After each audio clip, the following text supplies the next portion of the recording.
পুত্র, জল আনতে গিয়ে গাছ নিয়ে খেলা করা হচ্ছে। বলি বাড়ির কাজকর্মগুলো কি তোর মরা মা এসে করে দিয়ে যাবে?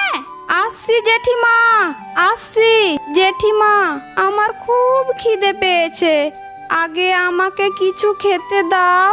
না না, আগে ভালো করে উঠোনটি ঝাড় দে, তারপরে খাবি।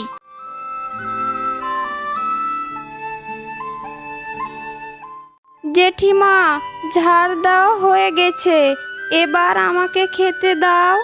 এই নে ধর, খেয়ে এবার উদ্ধার কর।